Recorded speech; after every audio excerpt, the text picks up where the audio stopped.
Hi, it's Anastasia. Hello, everyone. It's Samantha, and today we have a very special guest. We have Mo Trezise here with us. She came all the way from California. Mhm. Thank you for coming. Yeah. Thanks for having me. I'm so excited to be here. We're super excited to have her. She was actually our conference speaker last year, and her classes were like literally Amazing, full full. out, like people standing up, like such good classes. Yeah. So we're excited to have her here, pick her brain a little bit, and get to know her journey. So if you don't mind just kind of sharing like your journey, how you got started, feel free to go into as much detail as you want, to be honest. Okay. I got started as originally a makeup artist, and I wanted to go to school just for makeup. And then I remember like talking with my counselor, and she's like, you should like do something else too, like maybe aesthetics or something. So I ended up doing the esthetician program, and I was working as a makeup artist after graduating school. I was doing like fashion shows and bridal makeup and stuff. And I felt like that wasn't really like my thing. It was like Mhm. so fast paced, and like the fashion world is like so different, than like my vibe. And so I was like, well, I have my esthetician license. Like, I guess I should use it. So I got a job at a waxing place, and then it's like at another waxing place. And then I ended up at a place that did both waxing and facials. And I remember, so our thing there at that place was Brazilian waxes. And that was like really like not my thing. Since they also did facials, I would be like, put all the facials like on my schedule. Like I would much rather do like one facial in an hour than like 4 Brazilians in an hour. I just very quickly like became like the facial girl at this place. And all of my clients would always just like rave about my sense of touch and everything. And I was like, I think I'm like onto something here. So I decided to go to massage school. And when I went to massage school, that was where I just fell in love and was introduced to the whole world of holistic health, alternative therapies, Eastern medicine, etc. And so I completed my 500 hours of massage therapy. And then I loved it so much, I decided to continue on and study the 1,000 hours for HHP, which I'm not sure if you guys have that here in Florida. No, what is that? We have it in California. It's for holistic health practitioner. Mm-hmm. So it's like an additional licensure. And then after that, then I was again like so in love with my educational journey that then I went on to study traditional Chinese medicine, Pacific College of Oriental Medicine, which is an acupuncture school. Speaking of our guest speaker yesterday, Dr. Ao, he's also a Chinese medicine. And I was going crazy doctor. because I love acupuncture Yeah. so much. Oh, nice. Yeah, totally. I know. I heard you guys talking about it on like a previous episode. Too, Yeah. yeah. So I was going to school full time and working full time. So I very quickly burnt myself out. I was just in my first year of my acupuncture program, and I ended up dropping out actually because my health was just so bad at the time. And for me, it was getting to the point where it was like literally preventing me from getting to school, I wasn't able to show up anymore. And so I was like, I need to take a break, really just like heal myself. I was beginning to have like a little bit of like imposter syndrome a little bit because I was like, how could I be in this industry of holistic health, but yet be unhealthy myself, you know? And so I took some time to heal. And that was where I just kind of had like an epiphany of sorts of like, oh, I'm not meant to continue on and study acupuncture, which is, by the way, like a 6-year program and like over $100,000. Wow. People don't realize it's basically medical school. Yeah. And You're becoming so, a doctor. yeah, basically, exactly. Yeah. Doctor of Chinese medicine. Yeah. Yeah, exactly. Yeah. Had this epiphany like, oh, I'm not meant to continue on. I should actually combine and integrate all of my holistic knowledge with being an esthetician. And so at that time, I was always just kind of looking for like an organic facial or something. And I feel like even at that time, like around maybe a little less than 10 years ago, even just finding a holistic facial or an organic facial was something hard to find, let alone gua sha or massage focused or buccal massage, etc. And so I felt like there was kind of a white space there. And so I just decided to pursue that. And ever since then, things have really taken off. And yeah, so that's a little bit about like my background and my training and such. So I always love hearing like their background because it's like I I obviously met you. I know what you do, but to see like where you started, like as a makeup artist, I had no idea. I had no idea. When you said that, I was like, wait, what? Yeah, totally. Yeah, I used to do makeup and I also used to do Brazilians, like where I worked at before. Like we used to call it like, well, I don't want to even say what we used to call it, but we used to do like 30 Brazilians in a day. Like it was Wow. crazy. And so I was like, I did not pay so much money for esthetician school To be doing to this. do this. Like this was not my jam. But it's So, cool that you like ended up where you're supposed to be. And Yeah. even though like you didn't continue with the acupuncture school, like you weren't meant to, you know? Yeah, you were meant absolutely. to. And it's cool that you Mhm. acknowledged that too. And Mhm. you didn't get all like, Yeah, I mean, maybe someday when I'm like really Yeah. rich, I'll go Uh-huh. back to school for acupuncture, and if I have like infinite time resources. mhm. But yes, to your point, I feel like that really gave me like a good solid background and foundational knowledge in Chinese medicine. And with that knowledge, I'm able to integrate it with what I do with skincare and Mhm. massage. So I love that. Yeah. So we talked a bit earlier about like how successful you were like right from the beginning, which I don't think is traditional for a lot of estheticians. Like a lot of estheticians, maybe around like the 6 months mark will start seeing success. But Mhm. you told me you were making like 5 figures your first month. Mhm. Can you talk a little bit Mhm. about that?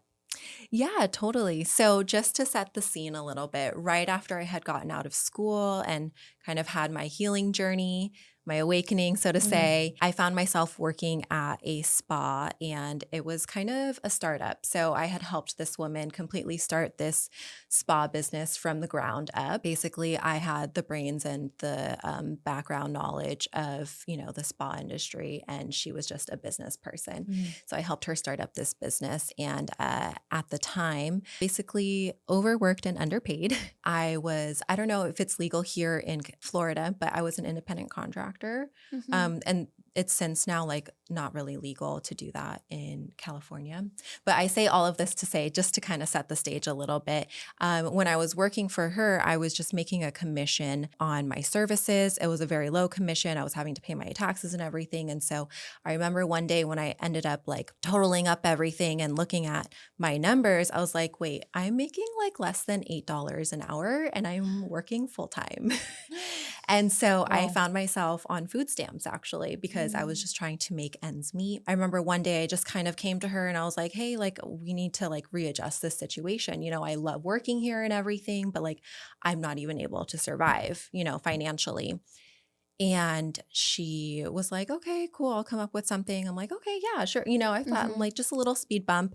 And then basically she comes back to me with this contract that says that I have to sign this contract for this raise. Mhm. And once I sign it, then I can't work anywhere else as an esthetician for 1 year after Mhm. leaving there, which is basically a non-compete, which is also, again, illegal in California. I don't know how it is here. Mhm. It's different state to state, but I basically was like, I'm not comfortable signing this. Like, I can't do it. And she's like, Yeah. okay, then you can leave. And so I got Oof. fired literally overnight. Wow. Yeah. So I was, slaving away for somebody else's business and, Yeah. putting all of my heart and effort into it, barely making anything. I was on food stamps and then she fires me overnight. I had no idea I was going to be fired or that I had no inkling that this was like the end. And so I just remember being like, okay. And I was so shocked. But since I was the only esthetician there, she had ended up having to close the spa when she fired me. And Oh, so she definitely shot herself in the foot a little bit. And A little bit. Yeah, but, right. but A how lot long of was it. it Yeah. from the moment that you guys had opened it to the moment that you got fired? It was about 6 months. Oh, wow. And also, like, mind you, like I had really helped build up this place. Yeah, of and course. so I had been booked out like 3 months in advance. Like that was pretty like Wow. consistent for me, like 5 days a week being booked out 3 months. When she fired me, she sent out an email to all of the clients, all the client lists, and was just like, Mo is no longer here. The spa is closed for 2 weeks. We'll update you guys. Mhm. And so with that being said, I had never exchanged any information with clients. This was kind of like around the time Instagram was kind of like starting to get started. And so to, kind of condense the story a little bit, basically overnight I had all these clients reaching out to me. I had like 30 clients that were like, hey, where are you going? I want to follow you. You know, they found me like on Facebook, they found me on Instagram. Some of them, like this one girl, she like went to the same hairstylist. She like texted the hairstylist, like, do you have her number? Like people were like literally like hunting me down. Oh my And so like gosh. overnight I had like 30 people contact me and I was like, oh my God. Well, that's because you Yeah. must be like, I've never gotten a facial from you, but you must Mhm. be really amazing at what you do. Yeah. Like that Thank just you. shows that your skills, you know, Mhm. and your talent is Mhm. what people remember. and Thank you. want. Yeah, I mean, I definitely was always just kind of just showing up 110%, you know, and I think that really stuck with clients and they really valued that. And yeah, so I had all these people reaching out and they were like, where are you going? I was like, I don't even know. My house. Yeah. And so then randomly, I had kind of like a friend of a friend who she owned a salon and she was like, hey, I have a room for rent. If you want to come rent it, it's $75 a day. Mhm. And literally, it was not even a room. I'm not kidding you guys. It was like literally a closet. Like I could fit the table just like on one side of the room. Like you could not walk all the way around the table. Oh, You could wow. only like scoot like sideways Oh my on the table. goodness. But I did it and I was booked like right away. So I remember like I bought like all of my supplies and everything. It was like maybe like $800 for like steamer, hot towel cabbie, like Yeah. linens, everything. And then I had worked 2 days of full clients and I like made it all back in a day. Nice. And I was like, oh my God, this is awesome. And then it just like kept going after that. Then it was like all of my days were just automatically just booked. And I was from the start just kind of having like the opposite problem that a lot of people have. I know sometimes people are like trying to just like get business in through the doors. But for me, like since the very beginning, I've just always had like almost like too much than what I know to do with. Yeah, so very quickly in my first month, I was just kind of like, again, since it was all just kind of thrown together overnight, I was like taking payments from like Venmo, cash, PayPal, like, you know, this and that, credit card. And then I remember like, you know, just kind of like doing the math after like 3 weeks or so. And I had made over $10,000. Wow. And so it was just like so shocking. And how many days a week were you working? 3 days. Okay. Yeah. And how many clients a day? Honestly, I would work as long as I could in those days because, again, I was just trying to get as many people in. So I would see like 5 to 7, maybe 8. That's just a lot, That's a yeah. lot. Yeah. Yeah, but I was definitely You like, were I was hustling. hustling, Yeah. you know? And yeah, so that's how I very quickly, like, you know, 1 month was on food stamps and then the next month, 10K. And then after that, it just like kept rolling in. And so then a few months after is when I built my first brick and mortar. Yeah, that's kind of where. But for you told me that like when even though you're making 10,000 at 1st, you weren't actually like taking it home with you, right? Yeah, Where was like the totally. money going and how did you kind of like Yeah, figure that out and then like readjust? I think it took me a long time to figure that out, honestly. Well, it's so funny, like not to sidetrack too much, but I see in a lot of these like esthetician Facebook groups, like people are like, who here is making like over $10,000? And it's like, okay, well, like let's clarify. Is it net or is it gross? And is it what the business makes or is it what I take home? You know, because those are totally different things. My business, yes, was making over, you know, 5 figures in the first month, but I was not taking that much home. Also because like I had mentioned, when I first started, it was all just like thrown together. So I just kind of got the bare minimum supplies that I needed, really. Because I had always kind of had it like in the back of my head too, that, well, if this doesn't work out, like I can go back to working for somebody else. So I was not really like fully committed or like dedicated to like this big dream or vision of like, I'm going to have my own spa and do all this and that. I was like, well, for right now, I know I have a lot of clients who want to see me. And so like, let me just have this little space, you know? And so every step of the way, I basically was like constantly like upgrading. And so like, even after like 3 months, it's like, okay, making $10,000 every month. It was like, then I was like, I invested all of that back into the business of building my first brick and mortar, you know, or of getting new supplies supplies or new skincare and such. And so it took me really streamlining all of my finances and all of like my payment methods, even because I was like kind of like half under the table, kind of like, I don't know what I'm doing here, you know?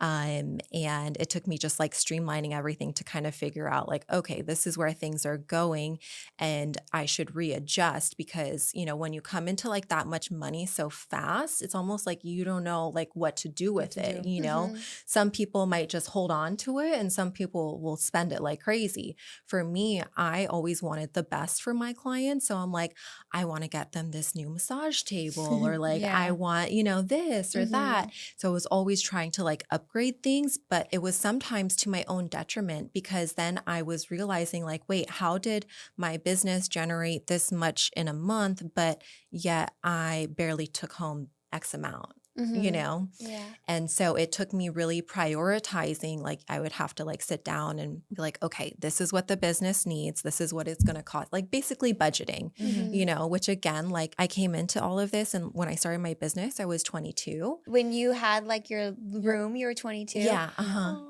So it was just like a baby, you know? So, I mean, I had moved out of my parents' house when I was 18. So, I mean, I was like managing my own finances, but like to come into like that much and be managing That all young of, is crazy. yeah. So it was definitely mismanaged. But you've learned from it. Yeah. Definitely. Yeah. Yeah. I've learned a lot from it. Yeah. And so now that's been like one of my main things is like financial literacy with my business of like, okay, I need to make sure I'm always prioritizing paying myself first. I need to make sure that I'm budgeting, setting aside for things that like you don't expect, like, oh, there was a flood in the bathroom overnight and I have to repair it. You know, I have to have an emergency fund. Or quarterly taxes, like, oh shit, I sold so many products and I wasn't saving any of the taxes. Like now I have this bill that's due, you know? So just all of these unexpected things that come up because again, like with starting a business, it's like, I just did it like overnight and I didn't know what the heck I was doing. I was Googling things half of the time or asking around my other business owner friends like, hey, how do you do this? Or what about this? And blah, blah, blah. And so I really learned how to just kind of manage my finances in that sense, the hard way, basically. Yeah. Yeah, that's what I was going to ask you is like, were there any resources or like mentors specifically that you feel like helped you? I think I kind of just read like all of like the classic like financial literacy books, like Rich Dad, Poor Dad is like a classic one or yeah, I just kind of like followed different books like that. And you kind of just learned from your mistakes, it sounded. Yeah, learn from my mistakes of like, oops, I didn't save any tax money aside for quarterly taxes. I'm gonna make sure next time I do. You know, or like what I noticed like during COVID, like in a lot of like Facebook groups, when we had like the quarantine, like shutdowns and stuff, people were like, oh my God, like I collected all these deposits and I spent it, you know? And so that's like also like another I remember thing, those days. you know? And so a lot of things, honestly, like I learned the hard way with all things business. And could you give any advice to, you know, anyone who's starting up with becoming a business owner, having learned from the lessons that you've learned, any advice that you can give for them of like what to do from the start? Definitely from the start, just know your numbers. Just like having everything separated from the beginning as well. Because what I find as I do mentor other people in this industry is that sometimes they have like poor boundaries, I would say, with money between their own money and the business's money. And so like the first things first is like getting a business bank account, you know, so that way all of your expenses can be through the business bank account. And that way all of your transactions can also be through there. And so ultimately then you can really start to track everything and see what's coming in and also what's going out, where it's going out, where you're spending the most, and just prioritize again, like paying yourself is something that's so important, and making sure you're setting aside, you know, because sometimes again, sometimes people think like, oh, I made 10,000, so I made 10,000, you know, but no, it's like maybe you actually made like 5,000, you know, after all the bills are paid and, you know, money is set aside for taxes or for salary or whatever it may be. I actually had an esthetician friend who she was doing everything. She had never paid taxes for her business in 3 years, or maybe it was 2 years. And I was like, let me hook you up with my CPA, like, please, she never paid herself like on payroll or anything. She was just like taking cash from the business. And she came back to me. She's like, so I saw your CPA. And she's like, I owe $60,000 in taxes. She's like, I'm going to cry. I'm like, oh my God, I can't believe that. But at the same time, I can, because one, California is expensive, and two, like, you were just bankrolling yourself and just paying yourself in cash this whole time without any taxes the whole entire time, So it's definitely important to like, because it can snowball and like things can spiral, like with my friend where she had to pay 60,000. So yeah, and I think people avoid it because it's like they don't know. Like they're almost too afraid to say that they're like uneducated on the subject. Yeah. But it's like you can't avoid it because then later on it's gonna catch up. It's gonna come to by you. you. Yeah. Well, and so many people are uneducated when it comes to finances too, because extremely. It's also like just like in American culture, like we don't really talk about finances very openly so much. And then we're just kind of like left with whatever like our parents taught us in terms of like financial literacy. Like schools don't teach you like how to write a check or like how to do your taxes or anything, which is like wild that. to me. Yeah. And so I find that crazy. Why is that a thing? Like, why are they not teaching that? I don't know. That's a whole other topic. Yeah, like that's they don't care about making us like responsible human like beings. that's the most important thing in life. Yeah, right. Like adulting. Yeah, adulting 101. Exactly. Yeah, how to do your taxes. I do have two questions. Yeah. One's while we're on like the topic of, well, they're both kind of related to finances. What would you say to someone? I guess this is more like for me because I think what I struggle with when it comes to like the financial part of it is like pricing my services and being like, okay, my service is worth this price. And I think sometimes I go back and forth and I give a lot of discounts and like I just kind of want to get people through the door. Yeah. And so I think I undervalue my services. So like, how do you work on that? Yeah, so two things. I totally get where you're coming from because I feel like I also experienced that when I first started out. For example, like my facials were like $100. Whereas today my facials are $425. So I remember I had a mentor at the time where she was like, Mo, you need to start your facials off at $175. Just do it. She was like, it's going to be so hard to like raise the price on people because then you're going to lose people and you're going to kind of keep going through that over and over.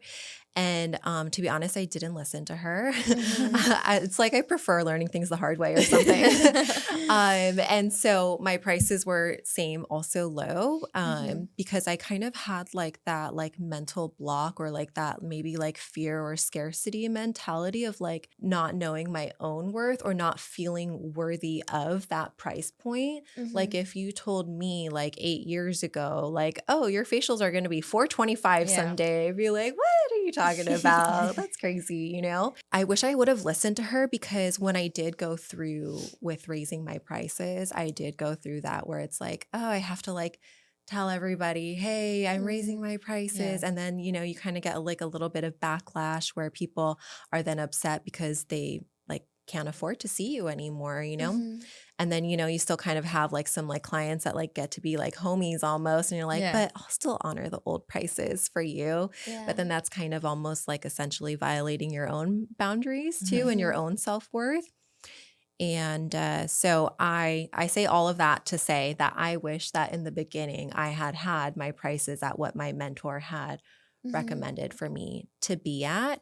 But I would say that also on the other side of that, it's totally okay to price yourself at what you feel comfortable with too, and clients will be different types of clients will be attracted to different types of price points too, so like when something costs $100, everybody's like, oh yeah, I have 100, so you're just getting like anybody and everybody, especially if you have an online presence, like you forget there's like a whole world of people out there, Yeah, for sure. And so you're attracting all kinds of different people. But then once you kind of get to a certain tier, it's like, I'm, not attracting people who are like, oh, I just wanted to try it or whatever. It's like, no, I'm getting people who are committed and dedicated. They want to come in once a month regularly. They want to invest in products and all of that. So I say all that to say, price yourself at whatever you feel comfortable at, but don't undervalue yourself. Always try to price yourself a little bit higher than what you think you would actually pay for something, because then that might actually even give you room for discounts or something. So that way you're not actually losing on your profit margins, because if you have a higher profit margin, then you kind of have more room to like wiggle with like, okay, it's a little slow, so I can do a promotion or a discount right now. That makes sense. But okay, I'm actually at 175. that's great. I was like between 150 175 for the Yeah. basic facial, like Yeah. the customized facial. So now that you said that, I'm like, okay. You're like, okay, I'm good. I just need to get comfortable with it, you Yeah, know? totally. Well, and also like I tell all of my students too, like I don't want anybody's facials to be under $200, honestly, Okay. because of the quality of work that we're doing, And also I know it is dependent also on like the area that you're in. Like if you're somewhere in like a tiny little town in the middle of the Midwest, that's going to be a different economic structure than, living in a big city like LA or New York. Yeah. So also price yourself at like whatever you feel comfortable with, but you can also like reverse engineer things too. Like you can sit down and break down like, what is the cost of a facial? How much is all of my back bar products? How much does it cost for me to do laundry? How much does it cost for the lights, for the rent, for blah, blah, blah, everything? And then you can come up to like, okay, it actually costs me $50 or $75 or whatever it may be. And then you can double or triple that number. And then that. I love that, because then you feel a little bit more comfortable. Like you're like, okay, like I need to cover all my expenses and also make money. Like, well, and thinking about like your time too. Yeah, of time, like, energy, education. Because even if it's just like a 1 hour facial, it's not just 1 hour. It's maybe the 15 minutes before or after. Yeah. And then also the years or the, hundreds of hours that you spend educating and, taking continuing educating classes too. So it's all of that kind of factored into one. And I even tell my students too, it's also like a supply and demand issue as well. When I had started my business, because my prices were so low, I was also very quickly overbooked. And I found myself overbooked like 5 days a week. And it got to the point where I was literally booked for an entire year in advance. Wow. Yeah, it was crazy. Like, I think it was like the year of 2018 or 2019. It was like in February. And I was like, hey guys, my books are closed for the rest of the year. People are like, what? I was like, yeah. That's amazing. And so it was crazy though. It really gave me a lot of anxiety. Like my schedule was so full. Like I was like, well, where do I even fit like a dentist appointment, But I was like, okay, I'm doing something right here, but I also kind of have a problem at the same time. So that was when I sought out a business coach for the first time. And she was also another voice of reason that was like, you need to raise your prices.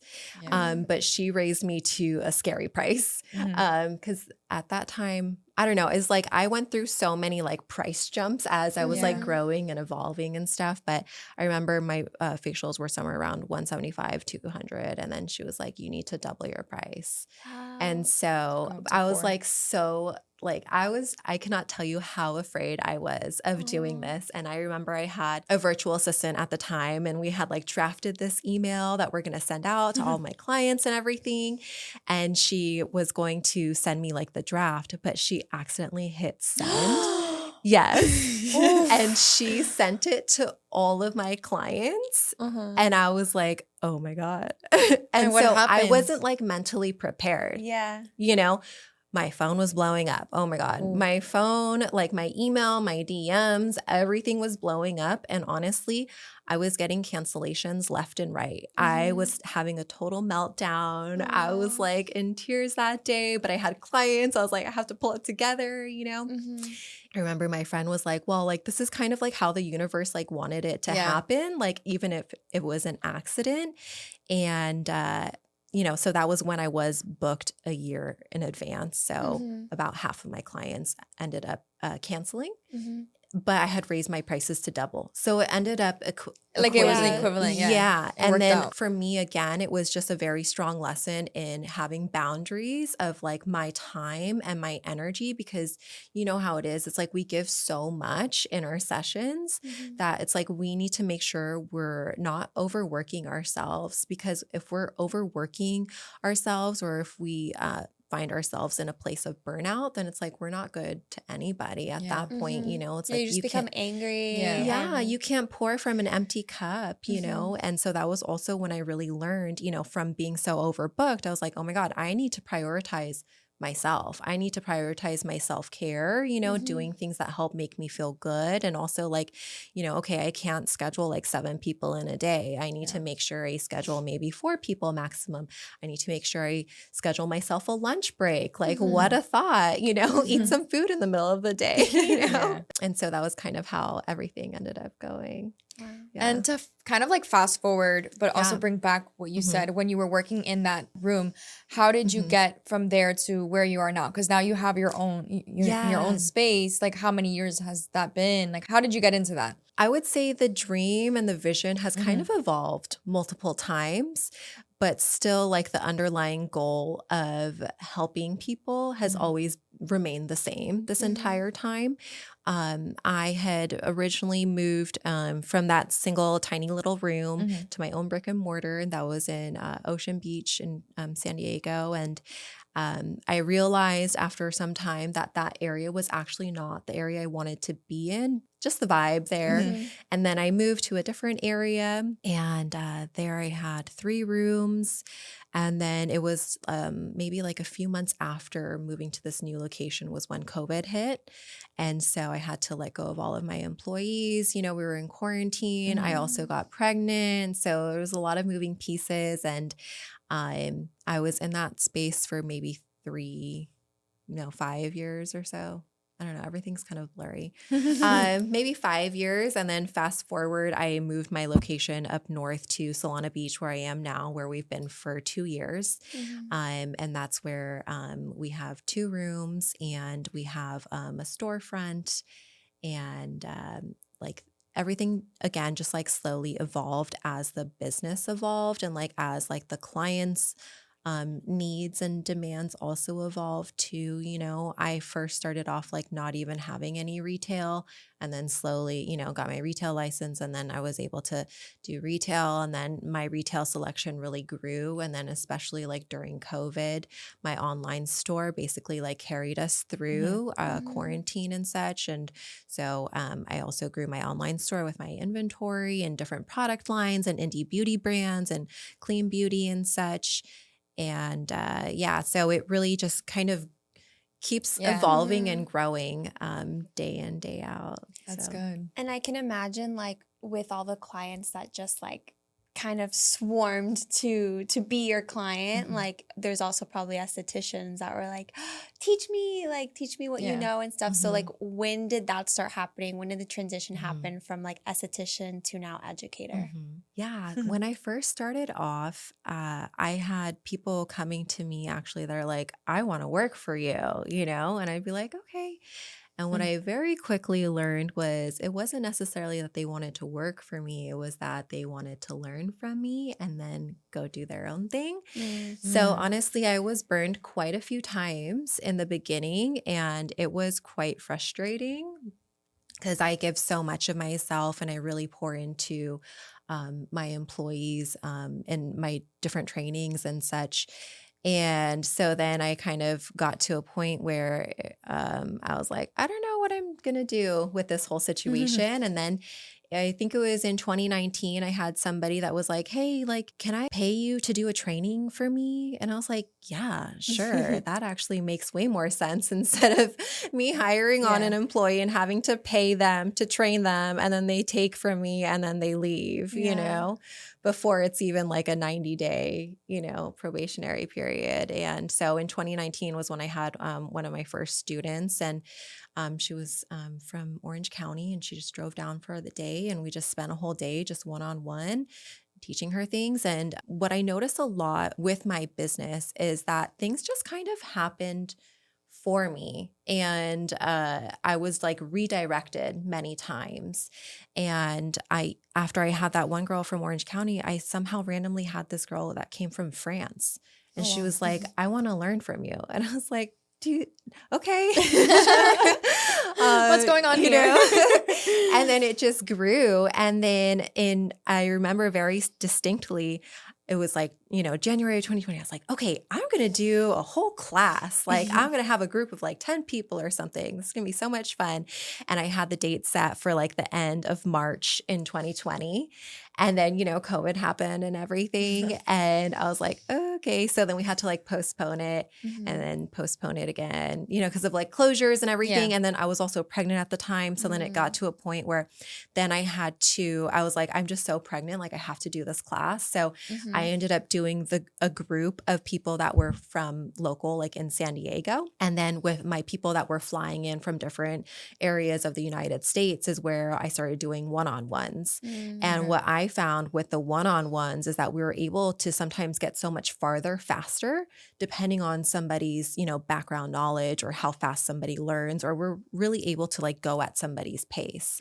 And that was where my one-on-ones were born. And so then I was like doing one-on-ones for a while. And then after that, then I started doing online workshops for people. I know I've mentioned like the Facebook esthetician groups and stuff, but that was where I would kind of like post about my workshops. And I remember like one of my biggest ones, I had like 135 people sign up for an online workshop. And I was like, whoa, this is so crazy. Yeah. And it would be people from all over, like Argentina, Spain, England, Brazil, all over the United States, Mexico, Alaska, all these different places. Wow. And so I was doing my online stuff. And then I think that kind of aligned with whenever you reached out to me. Yes. It's like everything keeps getting bigger. And bigger and bigger totally. Yeah. And so it was really cool, like speaking at the conferences this past year. So I'm so grateful for the opportunity because now I feel like I've grown so much,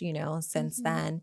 And now I'm kind of coming back to offering in-person workshops and such. Again, like I had a baby, so things were like on pause for a while. And so now even tomorrow, I'm going to be hosting a buccal workshop. I'm going to be there. Yeah. I'm going to bring my camera so I can kind of get like behind the scenes of it and everything. Love it. Yeah. So it was really fun though, doing the workshops or the conferences with you guys, because it was so funny when I had like my online stuff of like, 135 people. I was like, I'm so nervous. And I'm like behind a screen, and then like going up on stage with you guys, I'm like, oh my God. No, and your classes, no matter the state, was packed. Your class really did really good. Like standing, people were even standing. Like there wasn't enough chairs for her. It was so crazy, like to see people like literally like sitting on the floor, like lining up in the aisles or along the walls door, and everything. Like I just could not believe it. I would just like try not to I would just pretend like everybody's not there, so I don't get too nervous and like trip up on my words and everything. But it was such a great opportunity. I can't thank you guys enough for all of the exposure because so much has happened in the past year from you guys giving me this opportunity. So that means so much. Yeah, totally. Like last summer I hosted a retreat for estheticians. It was a 2-day or 3-day retreat. Yeah. And half of the people came from the from the conferences. That's amazing. Way. That's what I was gonna ask you. Like from the conferences that you spoke at, did you get a lot of like feedback, or a lot of like the attendees that were there? Are they now like some of your clients? Are they your students? Can you talk a little bit more about that? Yeah, I would say not really any clients since it's all basically professionals, but definitely in terms of like the educational opportunities that I have to offer for people in terms of my online workshops or my in-person trainings. It's definitely opened a lot of doors and kind of also shown to others that there's more than just skincare, involved in being an esthetician. For example, like I have somebody who's going to be in the class tomorrow who I gave away like one scholarship spot, and she wrote me in about her story and everything. And she was like, I was just kind of feeling lost, as an esthetician, but she was like, I found you at ICES, and she was like, I took both of your classes there, and she was like, I fell in love, and she was like, now I know like this is the path I want to be pursuing and going on, is being a holistic esthetician.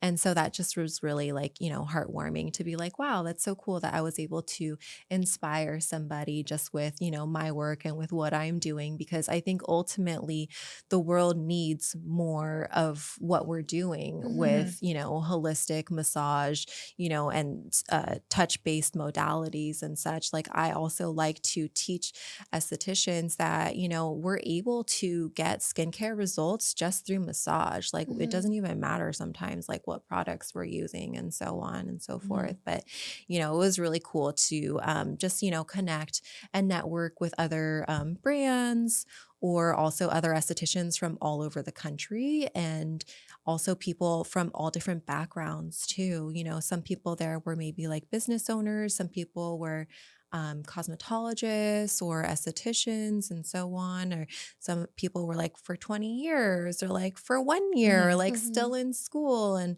so it was really awesome seeing a wide variety of different backgrounds. Yeah. That's so inspiring. Like actually, because it's like, obviously we put it together and we do all the work for this, but a lot of times we don't get to like experience what it is that you experience, and the feedback and what the attendees want more of or stuff like that. So hearing that from you is just, at least to me, like means a lot, And I think you're a really good like natural born educator. Thank you. Like because I'm taking her class tomorrow, but I've been doing the online workshops, and it's pretty much like everything you would want to know all together, like so comprehensive all together, which is why I think it's important for estheticians to learn from estheticians who are already successful, because it's like you're basically telling us not just like giving you guys the cheat code. Like we're going into your brain, basically. The playbook. The playbook, literally. Yeah, and so even just from this week, I've learned a lot about face sculpting, lymph, and it's been helpful. So I'm super grateful. Oh, thank you. Yeah. It's not just one day workshop. Like when you sign up for a workshop with her, you're going to get like a bunch of online workshops as well, which is really nice with a lot of information. Thank you. I mean, that's definitely something like I pride myself on, because as I was seeing so many clients, my books are full. People are like, well, where can I find somebody like you, but in my city or whatever? And that was kind of also where I saw this white space of like, there's just this overall, just this education or holistic knowledge that is really lacking in the industry. And so what I pride myself in is that I really try to break things down as simple as possible. So that way it's like in these tiny little like manageable like bite sizes for newer estheticians or people who are just now getting into, the holistic skincare world, or just now getting into massage and so on. Because sometimes, like for example, I just took a workshop recently with this Polish guy, and it was great, but it was 3 days long. It was so packed, like every single hour and everything, and I'm like, I kind of wish like, it was like more manageable. And like so to digest to digest and class, also to be able to go home and incorporate it too, So even like my online stuff has come a long way too, just like with the presentations or the recordings or all of that. But yeah, I really definitely, I pride myself in, being able to provide really these small like maintainable like modules for estheticians to really understand and go and apply it and understand why they're applying it and how, and also in a way that's going to be beneficial for themselves, maybe in raising their prices or elevating their services, and also integrating these new techniques into their practice that are not going to burn them out too. Because what's so important to me, as I've been an esthetician for 12 years, is that I notice so many people are kind of, in and out of this industry. Honestly, I hate to say it, but there's a lot of transients. Yeah. I think the bottom line is that a lot of people end up burning themselves out, unfortunately. And so what I try to do with all of my techniques and the things that I teach people are, you know, things that you can apply and like figure out like, okay, how can I do this in an ergonomic way? So that way I'm not straining or stressing myself or my body. And I'm able to, you know, do this for 8 hours a day and, you know, maybe for 20 years, for a whole Yeah. career length, you Mhm. know? So, Well, I think you've definitely accomplished that because, like, I started with the lymph workshop, and then literally the day after, I was doing like facial cupping, and then I started educating my client on the lymph, like Yes. basically what I had just learned in that Mhm. class. And Mhm. I think you're right. Like, if you go to like a 3-day class and you're just getting a bunch of information thrown at you, you're not going to absorb everything. Mhm. So having something where you can like absorb it, Mhm. kind of like teach it to your clients, apply it, and then Mhm. go on to the next step is really Mhm. nice. Yeah, definitely. And then to your point, even just being able to have that like knowledge to then go and educate your clients Mhm. too. Because I think there's also a lack of education for clients Mhm. as well. And that's where maybe sometimes people end up pursuing things that maybe like they could have pursued other things beforehand. So, namely, maybe they're pursuing like Botox or fillers when maybe they're only like, you know, a young 20-something-year-old. Yeah. And maybe they could have just used some lymphatic drainage Yeah, or, like you talked you about know, the double double chin. Yes. chin and how some people will like go and get surgery for double Uh-huh. chin, but if they just like commit to Oh yeah, doing, there's so many ways to. yeah, Yeah. exactly. I And- love watching those videos with Yeah. like the gua shas and the natural, Gua even like with sha, like your yeah. fingers, stuff like that, Massage. massaging your neck, like Yeah. the lymphs, all that. Totally. You can fix it. So if Yeah. there's anyone who's interested in this, these courses that you offer, where can they find the information or where can they reach out to you? Yeah. So my main platform is going to be Instagram. I Mhm. would say my Instagram handle is at Heal Thy Goddess. That's where you can find me. That's where I'm the most active. And then also my website, www.healthygoddess.co. And I do post on my website and on my Instagram when I have upcoming workshops, either online or in person. We have our next in-person one, obviously, tomorrow here in Miami.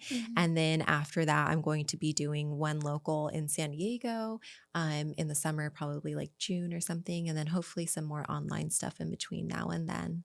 Awesome. And then also I do have pre-recorded workshops available on my website too. Okay. Well, Yeah, we'll all the definitely time. put all the links down below. Thank you.